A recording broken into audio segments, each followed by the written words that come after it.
ते काय बोट फोडून घेतलं नाही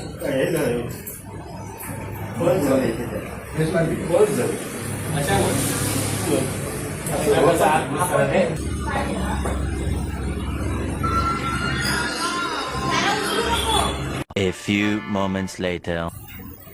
अरे वा चला बरोबर या इकडे व्हेरी गुड ओके आपलं नाव सांगा रजिया इसामुद्दीन चोगले कुठून आलोय आपण चिपळूण वरून सोबत त्यांचे मिस्टर आहेत त्यांना विचारूया आपण कसं वाटतंय ट्रीटमेंट नंतर बरोबर वाटतंय तुम्हाला कसं वाटतंय बरा वाटते वजन जास्त असल्यामुळे थकतं इथे